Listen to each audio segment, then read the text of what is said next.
Well, a lot of clubs will also be looking at Ivan Toney as well in the summer, and David Raya, the goalkeeper, who's been superb, not just in the championship season, but this season. Obviously, he had to deal with injuries this season as well. But how important is it for Brentford to keep hold of those two? Yeah, definitely. You always want a goal scorer. The qualities of Christian Eriksen, I think the goalkeeper, he showed what quality he's got as well. But the man with all the answers is just here now, so you'll have to ask him. Just in time, just in time. Hi, Thomas. How are you? Okay.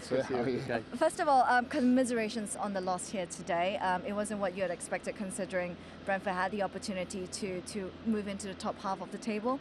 What was it about your team that was struggling with the most facing Manchester United today? I think United played a good game today. They definitely performed very well. I think we started quite well, very well actually, and then United came a little bit more on top of the game. But without we were really in trouble. Then they have one top action, their first goal. We still need to do better. We have 3 against 1 in the box, so we need to do better in that situation. But fair bit of play. The rest of the half is a little bit back and forth. We don't hit our highest level. I don't think we're brave enough in the aggressive high pressure and going all in, and I don't think you handle the balls in behind well enough. Second half, it's much more the way my team should play. I think we're more aggressive. I think we're better on the ball. I think we have a bit of momentum, we're creating opportunities, and then we give away a very poor penalty from our side. I think it's a penalty, but there's no reason to do that. Yeah. And then we lose momentum. And then another set-piece goal. So those 2 mistakes we can't give away if you want to get something from Old Trafford. Was that the disappointing thing about this evening, giving the cheap penalty away? I mean, particularly, I think you had a really good spell at that time, didn't you, where you thought you was going to go and maybe get a goal back, and that's the turning point. Exactly. And I think it was not, United didn't create anything. They have maybe some half transition, but I think we controlled them quite well. So, of course, it's disappointing, but we know at this level, if you make a mistake, then you get points. You started the second half really well as well. You must have been delighted with how they started the second half. Exactly. Second half was the way I think we should play, and I want us to do that more. But we also knew that it's a learning curve that in a game like this, we United played a very good level first half, but they can't keep that up the whole game. We knew that we would come back into the game, and then we make a mistake, but it is what it is. I want to talk about Christian Eriksen. Despite your loss here today, he played a big role in keeping Brentford at such a dangerous attacking unit as well with his balls and his passing. We know about the situation of Christian Eriksen in the summer.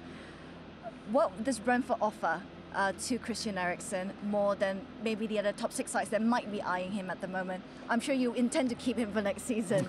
Yeah, I would really like to keep him, and it's up to Christian. I know Christian is happy. He's happy here. He's enjoying his football. No updates on his end? No, I promise you'll be the first one to tell it when you do that. So that will be in the end of the season, that decision. We hope, we believe we have a good chance, but let's see. So despite the loss here today, it's been a great season for Brentford. Did you expect that you come into the Premier League, and with this still a chance to go to the top half of the table? How impressed and how proud of your goals?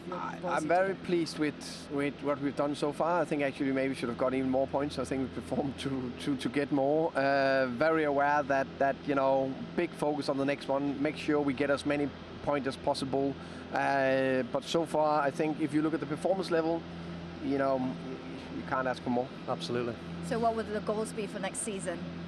Let's win Saturday, and after the season, then I will give you my goals for next season. No European spots next season, not aiming for that. But let's talk about that when we finish the season first. Brilliant stuff, Frank. Thank you so much for joining us here today, and of course all the best for the rest of the season. Fingers crossed for Brentford Thank you as very well. much. Thank you, guys. Thank you, Thomas. Cheers. Thank you. He's such a brilliant character as well, the way he sort of answered the question. But you were talking about the goals for Brentford next season, and I think it's fair. He said we'll talk about it at the end of the season. But in terms of areas that they need to improve, what areas would you look at? Listen, to play in the Premier League and for a club like Brentford, he'll be looking in the summer to improve in all areas. He'll want to strengthen his squad, but I think ultimately he'd have had such a tough season keeping Brentford in the league. Exactly what he's just said there. He'll just want to concentrate on seeing the job out next week, getting the last few games out the way, and then sitting down in the summer. I'm sure he'll be in Denmark or wherever he goes on holiday, and he'll analyse the season and take it from there. But they'll be working behind the scenes of ways in which they can strengthen the squad, that's for sure. How can they avoid second season syndrome? Because that's a real thing. Sheffield United blew us away with the tactics and overlapping centre-backs, and the following season just imploded. Yeah, I think, you know, you can't compare the two, to be honest. I think when you look at the Sheffield United, the way they burst onto the scene in the Premier League and show that expansive football, and I think we're seeing it a little bit with Leeds, you know, where they're wide open at times, and teams are finding out. And I think, knowing Thomas, I think he will have learned a hell of a lot this season, and watching other teams that have come up. And listen, I think he'll look at stuff and feel that where can we strengthen, what can we do better, how can we have a plan B? Because I think that was the difference with Sheffield United that you alluded to, is that they were sort of one dimension. They were the overlapping fullbacks. They were wide open at times. You can't do that in the Premier League. Not no more. The standards are so high, and I think that's why, knowing Thomas, of how his style of play, they like to play through the lines. They're a good footballing side.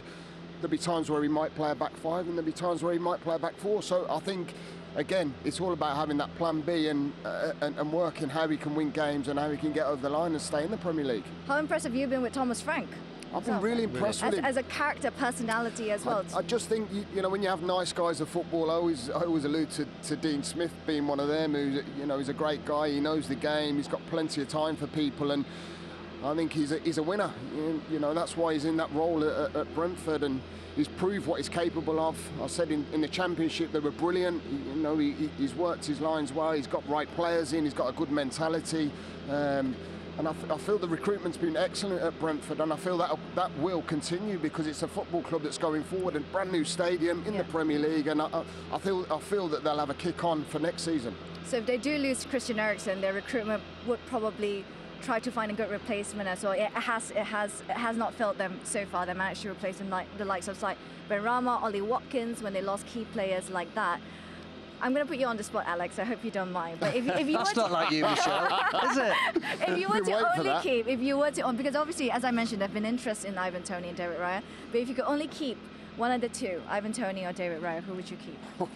Ivan Toney for me. I think the goals which he scores, I think there's a saying in football, you're only as good as your strikers, and I think that's very, very true. I think if you've got someone at the top end of the pitch, Lee will tell you, when you're playing a team with a goal scorer who gives you that little, when he gets a half a chance, if you're not playing well and he takes it, for example, it's always a huge boost to the team. So for me, keeping a quality striker all the way.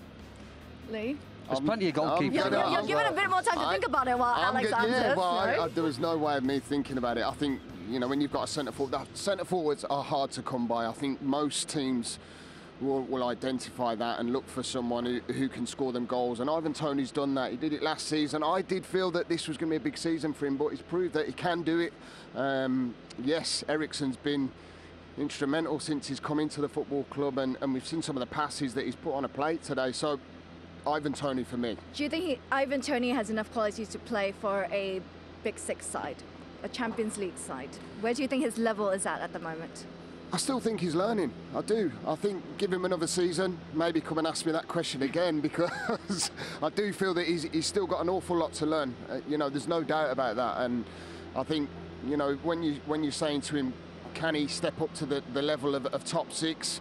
It's a big ask, that is. It really is. You know, sometimes you can be a small fish in the big pond, can't you? And we've seen that with many players when they step up to that next level. Yes, you're playing with better players, but you've got to be on the same wavelength, and that's where I say he's still learning his trade a bit. Well, in the sense of English players scoring Premier League goals this season, he's on the same level as Harry Kane, which is the most of English players in the Premier League this season. Surely he's close to an England call-up, Lee. Who, Ivan Toney? Ivan Toney. No. I think he's got a long way to go, to be honest. I really do. I think when you... But if you look at the strikers that are behind Harry Kane, Dominic Calvert-Lewin not on form. Tammy Abraham maybe in a similar form, but Premier League is a much tougher league than Serie A. Yeah, but I think, well, I mean, you haven't said Ollie Watkins there as well, because I think Ollie Watkins... You were always going to say Ollie Watkins. I was waiting for it.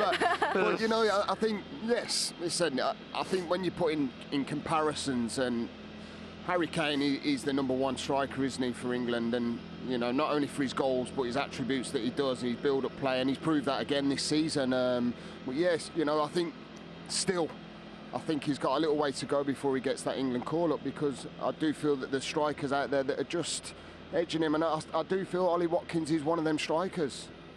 Alex, you don't think he deserves an England call-up just yet? Listen, I would never say no one deserves an England call-up, but I think you've got to remember that Ivan Toney was playing for Wigan and getting released from Wigan 4 or 5 years ago. He went to Peterborough, had a great spell. He's got on to Brentford and done remarkably well. He's progressed year after year after year. I think he's just got to concentrate on keeping on progressing, having another good season in the Premier League. If he can do that, then maybe the England call will come. But I think, first of all, he's just got to keep making sure he performs well, improving like he has done over the last 4 or 5 years, and then see where it takes him. Do you think playing in a fashionable club has a role in whether you get... does it have an effect on your international career? What, playing in a fashionable club? Listen, if he's scoring goals, he'll get his call up. That's be all or end all. I don't think they look at what football clubs, whether it's fashionable or not. I think if you're getting double figures and plus, and you're performing at a level that you're capable of, I think why shouldn't you get an England call up? And I don't think that even comes into the equation. I think maybe, you know, a few years back that might have been the case, but I don't. Listen, I think the way that Gareth looks at things is if someone's performing well, someone's scoring goals, they deserve a shot at it.